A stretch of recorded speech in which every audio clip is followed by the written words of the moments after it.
Jai Hind everyone, this is Pragati Pandey with the new part of this chapter 3, that was data handling.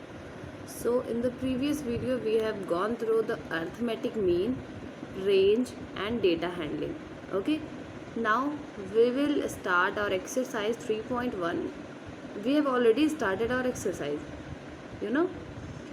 So we will proceed to our next question within the exercise. Okay, so we were on question number 5, which was your assignment work also.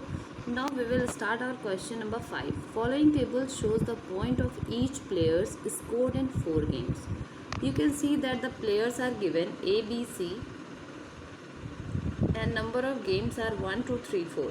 Okay, so each player have got points, and according to game the points are present here. You can see that A scored in game 1 14 points, in game 2 16 points, in game 3 10 points and in game 4 10 points. B has scored 0 in game 1, 8 in game 2, 6 in game 3 and 4 in game 4. Whereas C has scored 8 in game 1, 11 in game 2 and in game 3 he did not play, and in game 4 he has scored 13 points. So now we will see the question, what the question is asking. Okay, so you can see that the first question of this question number 5 is find the mean to determine A's average number of point score per game. Okay, so the first part of this question number 5 says that tell me the average of A. So what you will do, you will just count this 1 2 3 4. You will just add these points of A and you will divide it by 4. That means sum of observation upon number of observation. Here the number of observation is 1 2 3 4 and you will divide it, okay, by 4. So we will see this. So you can see here the first part of question number 5.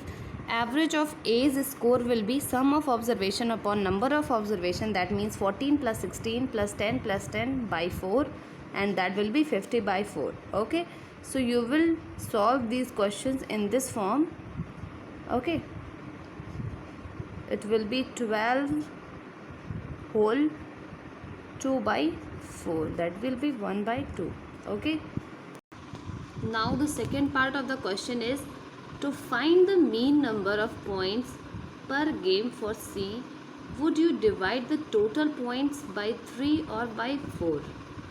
So here in this question it is asking that if you have to find the average point of C, what you will do?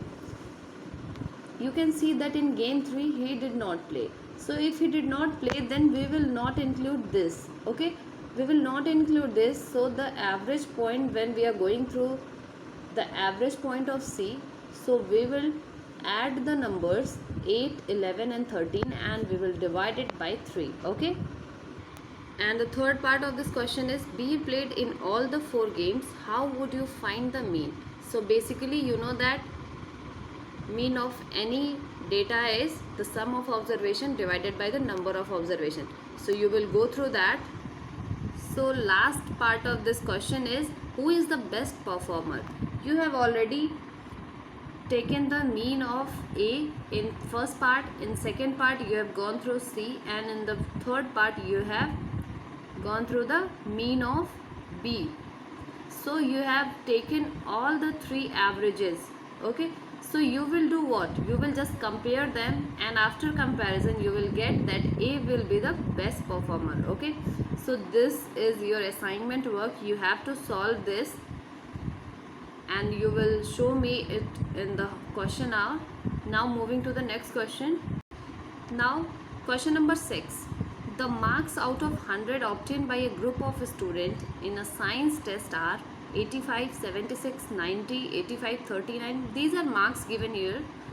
So you know that these marks are obtained out of 100. That means 90 out of 100, 85 out of 100.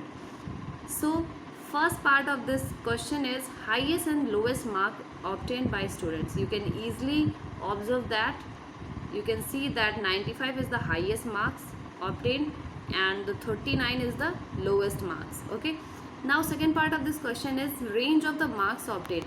You know that I have already told you how to find the range.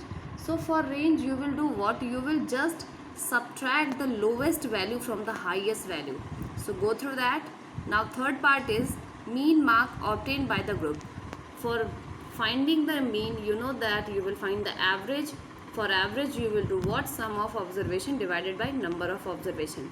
Okay, so this is also your assignment work. Now moving to next question 7. The enrollment in a school during 6 consecutive years was as follows.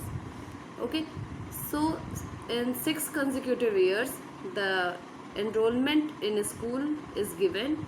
You can see that 1555, 1670, 1750, 2013 and 2540, 2820. So this is the enrollment in 6 consecutive years. What you have to do, you have to find the mean. This is also your assignment work. Question number 8 is as same as question number 6. So you will do this, pause the video, take the screenshot, and then after you will solve the questions. Okay, now question number 9 is also as similar as question number 8 and 7. Pause the video, take the screenshot and solve the questions. Okay, moving to the next. Now in next video we will discuss mode. Okay, till then stay safe, stay healthy. Thank you class.